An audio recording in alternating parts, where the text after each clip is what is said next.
to cultivate a more peaceful world. Congratulations.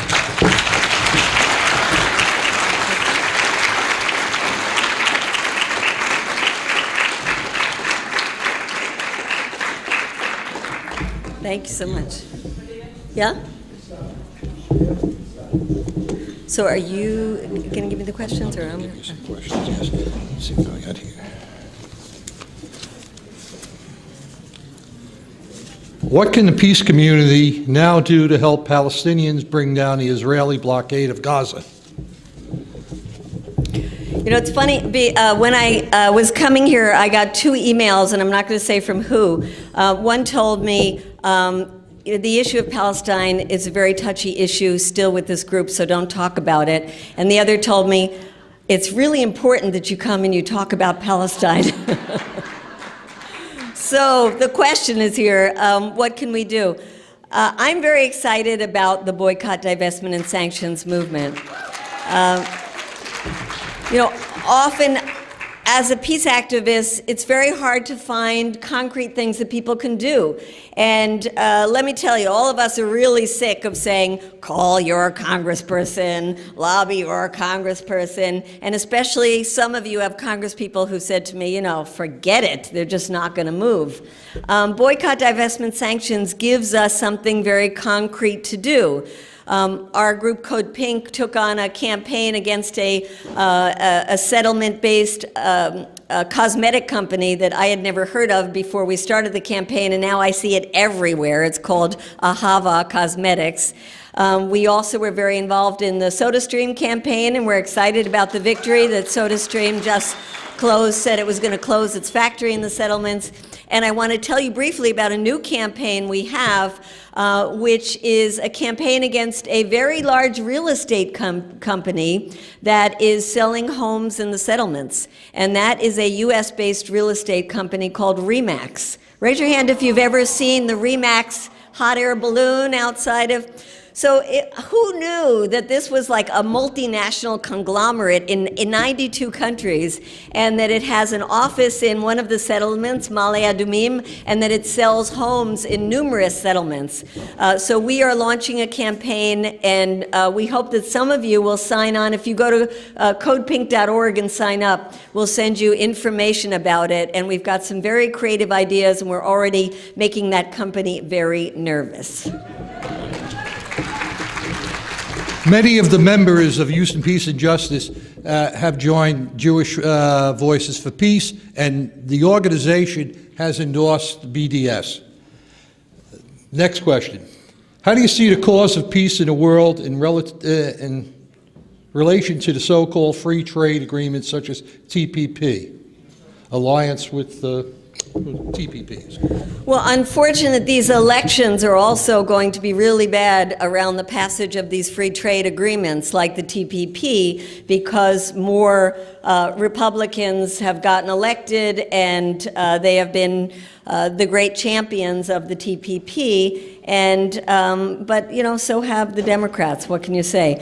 And these trade agreements are in the doing the bidding of big business, and it's part of the 1% that benefits from these kind of agreements that really push the wages of workers down globally, push environmental practices down globally. We've seen it since the signing of NAFTA in 1994, and it's just a continuation of those agreements that are bad for the 99% as well as bad for the health of this planet.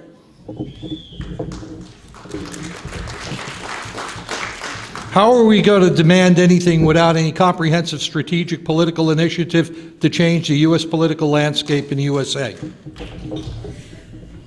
The only way we're going to change is from the grassroots up. The only way we're going to change is building movements that are out in the streets, building movements like the Occupy movement that was out in the streets, building movement like the immigration rights movement that has been out in the streets. That's what changes things. It's the organizing, it's the mobilizing, it's the coalition building. And one thing that I saw around the peace movement is that, unfortunately, So many of the people who were part of that movement really were very partisan. And the same kind of things that they were up in arms about when George Bush was in power, when Obama was doing it, they wouldn't come out. And I live in D.C., so I see that partisan politics so vividly. But it really hurts our movements. And so if we want to have effective movements, they can't be tied to political parties. They have to put pressure on any political party that's in power. What are the sources of information do you trust? I trust Democracy Now! For any of you who don't know it, it's a 1 hour of must-see or must-hear every morning to get your fill of what's happening in the world. Amy Goodman, the host of the show, is just marvelous. And I get a lot of my information from non-U.S. sources, and I think that's such a sad commentary on the state of our media that we want to go to everything from The Guardian and BBC to Al Jazeera to even RT. I like France 24, the French one. Anybody else? And then there are great online sites. What? Telesur, Venezuela, online sites like Alternet, Common Dreams, Truth Out. People want to shout out some of your favorite? TruthDig. Antiwar.com. The what? The Right News. So, The Real News. Free Speech TV. Pacifica Stations. KPFT. Do you think that capitalism at home can divest itself of imperialism abroad and survive? Well, I think that an economic system that is dependent on growth will not be something that can sustain us into the future. And I think an economic system that is dependent on stealing other people's resources will not sustain us into the future. And so we need, obviously, some massive kinds of changes. When I was young, I believed that socialism was the answer, and I traveled around the world to whatever socialist countries I could find and tried living there. Unfortunately, none of them were great examples for several reasons. One, because it was oftentimes top-down examples that did not allow for real worker-led co-ops and exciting economic examples, and also because they were constantly being attacked by the U.S. and other countries that didn't want to see any other viable alternatives. So we in the entire world are in need of alternatives, and capitalism is not the answer.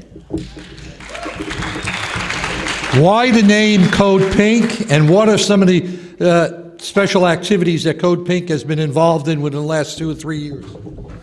So if the older folks here will recall George Bush's color-coded alert system. Remember that crazy thing where it started out as yellow, and then if it got more terrorist threat, it was orange, and then if it got real hot terrorist threat, it was red. Well, Diane and I and a group of environmentalist women were sitting around, and during our break one day in our conference, we started laughing about it and saying, this is the stupidest thing we've ever heard of, and all it really is doing is justifying violence and keeping people in this constant state of fear. We need another color-coded alert that is coming from women that's saying that there are other ways to deal with this, and we wanted to be code hot pink. Remember, Diane? We want to be hot pink. And then we went back home and we looked on the URL, and it was a porn site, so we couldn't take hot pink. So we had to become plain old Code Pink. And believe me, raise your hand. Here are some of the Code Pink women in this room. Let's give a hand to the women here. And we've been doing some wild things in the last decade. Some of them range from going into hearings in Congress, where Diane and I started out interrupting Donald Rumsfeld in a hearing, was our first one. We've been doing it ever since. We even get to talk directly to the president sometime when he's giving a speech, and we think it's important to bring some issues into the room that he's not addressing. We travel to the places that our government is at war with because we think it's important to make those kind of direct ties. So we go to places that are very dangerous, from Afghanistan, and we've been deported and tear-gassed in Bahrain. I was recently beaten up in Egypt, and we get deported from a lot of places, don't we, Diane? But it's been a wonderful experience. We are not exclusively women. We invite men to be part of it, and you don't even have to like pink to be part of Code Pink. How did what we did in Iraq cause Sunnis and Shiites to learn to hate each other? I've never heard this before. Well, we started out with Saddam Hussein was a Sunni-led government and installed a Shia-led government. And the Shia-led government was a sectarian government. And so what we did, the U.S., when we came in, was take the army, about 300,000 people that were in the army, and dismiss them all. Imagine. You just pissed off a lot of people who know how to fight. We also said anybody who was in the Ba'ath Party would be dismissed, would be fired from their jobs. Well, a lot of people had to join the Ba'ath Party under Saddam Hussein, whether they liked it or not. Those people got fired in a program that was called de-Baathification. Well, those were the Sunnis who were losing their jobs. Who were they replaced by? They were replaced by Shia. And so we opened up the gates to this sectarianism. And it started then ethnic cleansing within neighborhoods, and Sunnis and Shias starting to realize that there were Sunnis and Shias within their midst and started killing each other. So it really was the United States that taught people like my friend, who never knew that her father was Sunni and her mother was Shia, taught them that they shouldn't intermarry, that they really should hate each other. Earlier, Bill Crozier said that the U.S. can lead the way towards peace. Do you agree with this, or are we too far gone? And incidental to this is that the peace movement has been stalled because of systemic racism. Address that one, too, please. Well, the most pro-peace people in this country, when you see polls, are the African-American community. The black community has always polled highest in terms of being against war. There is a big difference between who is part of a, quote, peace organization and who believes that war is not the answer. And there are a lot of people of color who understand that war is not the answer. On the other hand, there is a military in the United States that has been one of the places where people of color have been able to rise up into higher positions. And so there are many people of color who are in the military. And many poor people who wanted to get an education found that joining the military was one of the ways they could get their college education paid for. And in the immigrant community, there are a lot of people who discovered that they could get citizenship if they went and joined the military. So it's a complicated situation. And I would say that the peace movement needs to do a much better job of reaching out to communities of color. I know when Code Pink started organizing, one of the first things we did was go to the NAACP. And some of you know Ben Jealous, who was the head of the NAACP. He said he was a conscientious objector from the time he was 5 years old. He hates war. And he was with us in everything that we did and tried to do things like convince the unions that they shouldn't be so concerned about jobs that create the military machinery that keep the war going, that they should be more concerned about creating a non-violent economy. So we have a lot of allies in other movements. We just have to do a better job of working together and making their voices heard.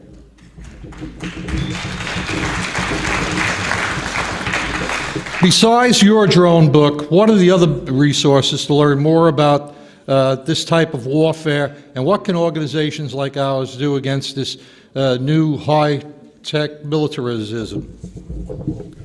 So the drone warfare is really something that is mind-blowing when you think about it. When you think about somebody sitting here in the United States and pressing buttons to kill people, this is something that most of the world considers barbaric.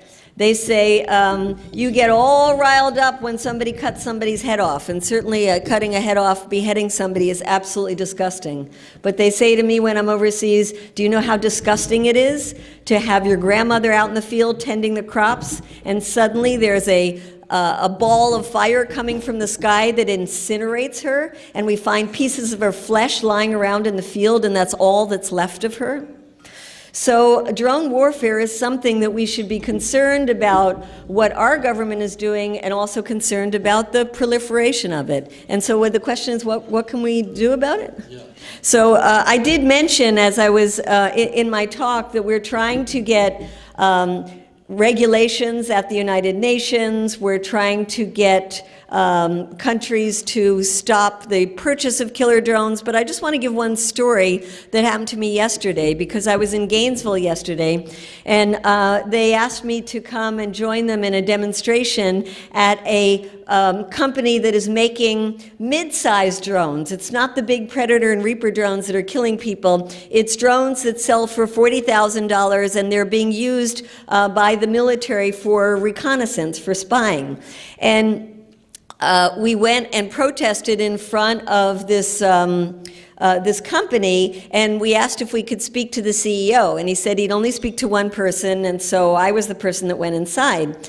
And I told him that we have nothing against drones, that drones are a cool technology. In fact, Code Pink has a couple of our own drones, and we've flown them in front of the homes of our Congress people and government heads, and we've flown them over the homes of the people who make the drones to give them a little taste of what it is like to have somebody watching you.